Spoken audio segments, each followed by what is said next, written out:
Good morning everyone. Myself Dr. Maya Agarwal. Today our topic is insurable interest in fire insurance contract. Students आज का हमारा topic है अग्नि बीमा अनुबंध में बीमा योग्य हित। तो बच्चों अग्नि बीमा का अगर हम देखें तो अग्नि बीमा अनुबंध के अंतर्गत व्यक्ति अपनी विषय वस्तु को अग्नि से होने वाली हानि से बचने के लिए बीमा करवाता है। तो अग्नि बीमा अनुबंध के लिए बीमाधारी या हम कहें बीमा के प्रस्ताव करने वाले व्यक्ति बीमा की विषय वस्तु में बीमा योग्य हित होना उसके लिए अत्यंत आवश्यक माना गया है।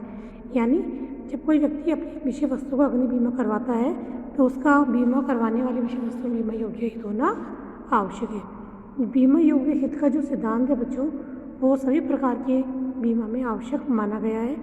तो अग्नि बीमा की अगर हम बात करें तो अग्नि बीमा अनुबंध में भी बीमा योग्य हित होना आवश्यक है। तो किसी भी व्यक्ति का अग्नि बीमा की विषय वस्तु में बीमा योग्य हित तब माना जाएगा जबकि उस विषय वस्तु के नुकसान होने पर, क्षति होने पर बीमित व्यक्ति को आर्थिक हानि होती हो और बीमित संपत्ति की बीमा होने से उसका आर्थिक लाभ मिलता हो तो हम उसे बीमा योग्य हित कहेंगे। तो अग्नि बीमा अनुबंध में अगर हम देखें तो बीमा योग्य हित के अभाव में कोई भी व्यक्ति अपनी किसी भी प्रकार की संपत्ति का अग्नि बीमा नहीं करवा सकता है। तो स्टूडेंट्स हमें ये ध्यान रखना है कि किसी भी संपत्ति का जब हम बीमा करवाते हैं तो उसमें बीमा योग्य हित होना अत्यंत आवश्यक है। चाहे वो अग्नि बीमा हो, समुद्री बीमा हो, फसल बीमा हो या जीवन बीमा हो, किसी भी प्रकार का आप बीमा करवाएंगे तो उसमें आपका बीमा योग्य हित होना अत्यंत ही आवश्यक माना गया है। अग्नि बीमा की दृष्टि से किसी प्रस्तावक या बीमाधारी का विषय वस्तु में बीमा योग्य हित तब माना जाएगा जबकि उस विषय वस्तु की क्षति होने से उस बीमाधारी को आर्थिक क्षति हो तथा विषय वस्तु सुरक्षा करने से उसे आर्थिक सुरक्षा मिलती हो। कहने का आशय यही है कि जिस विषय वस्तु का बीमा करवा रहे हो यदि बीमा करवाने से उससे आपको आर्थिक सुरक्षा मिलती है, आपकी जोखिम की संभावना कम होती है तो आप माना जाएगा आपका बीमा की विषय वस्तु में बीमा योग्य हित है। तो अग्नि बीमा की अगर हम बात करें तो अग्नि बीमा अनुबंध में बीमा योग्य हित बीमा करवाते समय भी होना चाहिए तथा बीमा का जब दावा प्रस्तुत करते हो अग्नि बीमा के अंतर्गत अनुबंध के अंतर्गत तो उस समय में बीमा योग्य हित होना चाहिए। कहने का आशय यही है कि अग्नि बीमा अनुबंध में बीमा करवाते समय भी बीमा योग्य हित होना चाहिए और बीमा का पत्र का जब दावा प्रस्तुत करने की करते हो उस समय भी बीमा योग्य होना अत्यंत आवश्यक है। लेकिन जब हमने जीवन बीमा अनुबंध की बात करते हैं तो जीवन बीमा अनुबंध में तो केवल बीमा करवाते समय ही बीमा योग्य हित होना पर्याप्त होता है। अब हम देखेंगे कि अग्नि बीमा में हित की सीमा किस हित तक अग्नि बीमा में बीमा योग्य हित पाया जाता है। तो सबसे पहले अगर हम देखें तो संपत्ति का स्वामी जो होता है जिसकी संपत्ति जिसका वो बीमा करवा रहा है उस संपत्ति में उसके मूल्य तथा उससे प्राप्त होने वाले लाभों के बराबर अग्नि बीमा में बीमा योग्य हित पाया जाता है। दूसरा अगर आप देखें यदि संपत्ति के सह स्वामी होते हैं, संपत्ति के सह स्वामी की स्थिति में संपत्ति के सह स्वामी का संपत्ति में अपने हिस्से तक हित पाया जाता है। मान लीजिए कोई संपत्ति है वो दो जनों ने मिलकर खरीद रखी है तो उस व्यक्ति की स्वयं की जितना मूल्य उस पर लगा हुआ है उतनी राशि तक उसका हित माना जाएगा।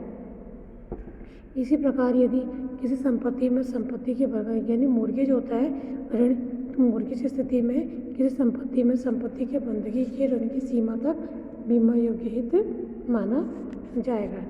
इसी प्रकार अगर हम देखें अनुबंधों की दशा में किसी अनुबंध से प्राप्त होने वाले लाभ की सीमा तक बीमा योग्य हित माना जाएगा।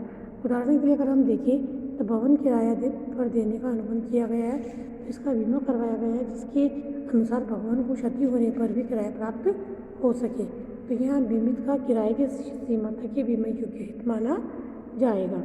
इसी प्रकार अगर हम देखें निर्माण कार्य के लिए किसी ठेकेदार द्वारा अपने जोखिम पर कुछ उपकरण एवं यंत्र किराए पर लेने की दशा में यानी किसी की बिल्डिंग का कार्य चल रहा है और ठेकेदार ने उस कार्य को पूरा करने के लिए कुछ उपकरण या इंस्ट्रूमेंट किराए पर लिए हैं तो ऐसी स्थिति में उन उपकरणों यंत्रों में बीमा योग्य हित रखता है। अतः वो उनकी क्षति पक्षकारों के लिए दायित्व के लिए बीमा करवा सकता है क्योंकि उसने वो यंत्र किराए पर लिए। किसी प्रकार की उसमें क्षति होती है तो उसके लिए वो अपना बीमा करवा सकता है। इसी प्रकार अगर हम देखें वैधानिक दायित्व के लिए बीमा करवाते समय उत्पन्न होने वाले दायित्व की सीमा तक बीमा योग्य माना जाता है। जैसे देखिए उदाहरण हम समझते हैं, यदि किसी कर्मचारी की कार्य के दौरान दुर्घटनाग्रस्त होने पर उसके नियोक्ता का दायित्व उत्पन्न हो सकता है, क्योंकि कर्मचारी उसके यहाँ कार्य कर रहा है और कार्य के दौरान उसकी दुर्घटना हुई है, तो सेवा योजक यानी नियोक्ता इस दायित्व का उस सीमा तक बीमा करवा सकता है।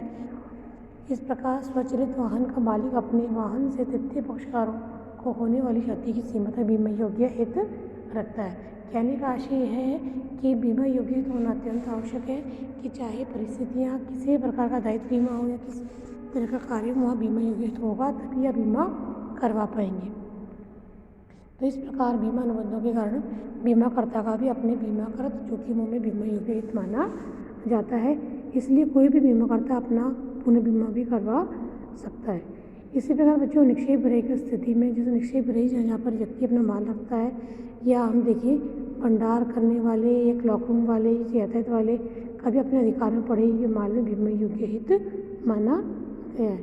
इसी प्रकार एक सिक्योरिटी का जो गारंटी देता है उसका भी अपने को सिक्योरिटी के जीवन में बीमा योग्य हित होता है, जितनी की सीमा तक उसने गारंटी दी है।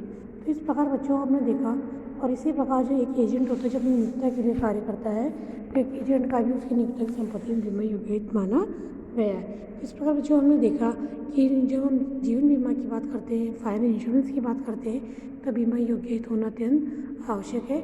इसके अभाव में बीमा करना संभव नहीं हो पाएगा। बीमा योग्य हित होने पर ही आपका उस संपत्ति में आर्थिक लाभ या आर्थिक हानि की स्थिति प्रकट होती है।